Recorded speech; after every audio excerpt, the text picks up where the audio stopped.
Welcome back. We mentioned it earlier on this program, but it bears repeating. Today is Veterans Day, and on this day in history, November 11th, 1942, the draft age is lowered to 18. On November 11th, 1938, Veterans Day designated a national holiday, and on this date in 1918, World War I ends. After over 4 years of fighting, on the 11th hour, on the 11th day of the 11th month of 1918, the Great War, as it was known then, came to an end. What we now know as World War I left 9 million soldiers dead and 21 million wounded. It is today, on Veterans Day, that we look back on the end of World War I in this American moment.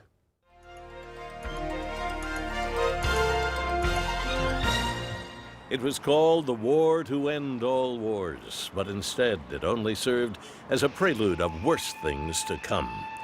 It was the world's first universal war, with the nations of the United States, United Kingdom, France, Greece, Italy, Russia, and 19 other countries declaring war on Austria-Hungary, Bulgaria, Germany, the Ottoman Empire, and the other European-based nations. As the wars before it, and those after it, this war would prove to be a long, bloody, and costly conflict. For the first time, chemical weapons were used in organized warfare. In 1915, the Germans unleashed 150 tons of chlorine gas at Ypres, Belgium. Then 2 years later, used mustard gas against the Russians at Riga. World War I also gave birth to a new form of battle called trench warfare. Opposing armies would build elaborate trenches opposite one another, protected by barbed wire. The trenches themselves became havens for disease and life-threatening infections due to poor drainage and sanitation. The area between the opposing armies became known as no man's land because it was fully exposed to artillery and small arms fire from both armies. Attacks, even if successful, often sustained severe casualties for both sides. So when it finally came to an end, on the 11th hour of the 11th day of the 11th month in 1918, soldiers from both sides greeted the news with great skepticism. Neither side dared to let themselves believe their long nightmare had finally come to an end, leaving an estimated 8.5 million people dead and some 21 million wounded. The actual peace document, known as the Treaty of Versailles, was not signed until 6 months later, on the 28th of June, 1919. Although the face of the civilized world had forever changed, 21 short years later, history would again repeat itself. For Newsmax TV, I'm Bill Curtis, and this is an American moment. From history to the here and now, celebrating this Veterans Day 2016, all of the men and women who have worn the uniform of our nation in wartime or in peacetime again, we express a debt of gratitude to you. Now, there's a new motion picture in theaters right now based on the incredible true story of one of the greatest heroes in American history who never fired a single shot on the battlefield. To explain more, we're pleased to be welcomed to welcome in the producer of Hacksaw Ridge, Terry Benedict. Terry, the motion picture concerns Desmond Doss and the veterans with whom who surrounded him as they fought, the only World War II soldier to go to the front lines and wage battle without a weapon. What exactly was his job in the war? He was a combat medic, and that's what he wanted to go to do in supporting the war effort.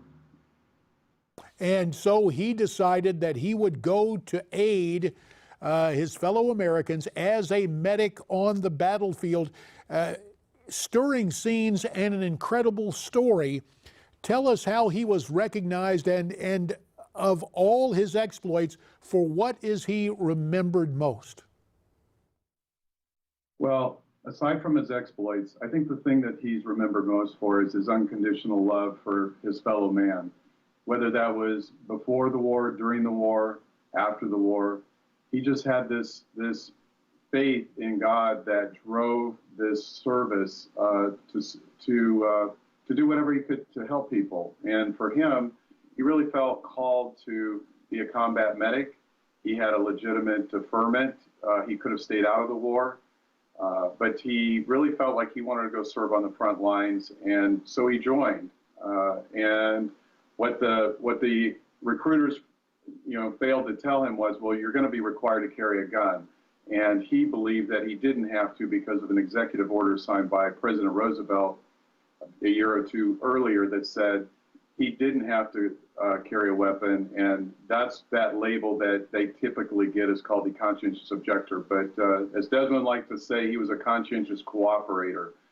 Yeah, it's So, interesting how you put that. Yeah, because you thought about other guys, conscientious objectors who would stay away from war, but the fact that Desmond Doss went in the thick of things, helped save his fellow soldiers, a Medal of Honor recipient for what he did during World War II, and it is a story that was aching, I think, to be told, and you and your team did it.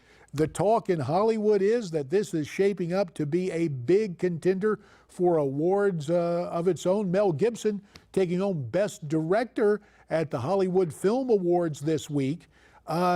This team that was put together to make this film, when you heard of this idea and got everybody together, take us through that from the planning stages to the here and now. It's got to be pretty exciting.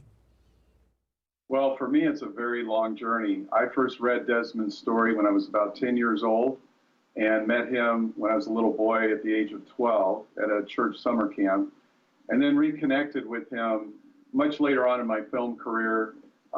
And I did a documentary. He never wanted his story told because he was afraid he would be glorified, and he really wanted that to go to God. And he was also concerned that his character would be compromised in a typical Hollywood fashion. And so I made some promises to him that we would protect the essence of his character. And we did a documentary first. It's called The Conscientious Objector, and did very well with that. It took 3.5 years to make, and we finished that in spring of '04. And during that time is when I started doing meetings with various producers and production companies, and I was introduced to Bill Mechanic, who was the former head of 20th Century Fox, and he'd become an independent producer. And so Bill recognized the magnitude of Desmond's story and the importance of keeping the purity of Desmond's story, his faith journey. And so he really came on board and championed the project for over a decade and brought Mel on board a couple of years ago. And I was very, very excited to have Mel come on board because he's a believer.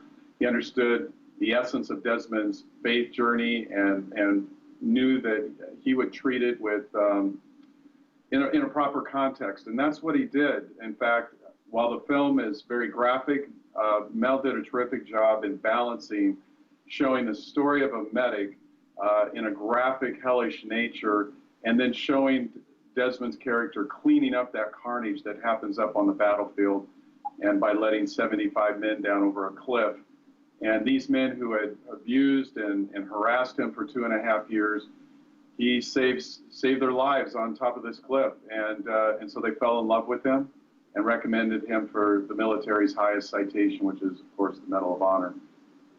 Well, Terry Benedict, to hear the story, how you met Desmond Doss at age 10, you may have to do a documentary, The Making of Hacksaw Ridge, looking back at something that you really got the idea for, in essence, or the germ of the idea at age 10 at church camp. It's a positive message. It's one that reaffirms those of us who are unashamed to talk about Christian beliefs. And for those who served us on this Veterans Day, I can't think of a better idea than going out to see Hacksaw Ridge. Terry Benedict, thanks so much for your time here today on America Talks Live. We really appreciate it.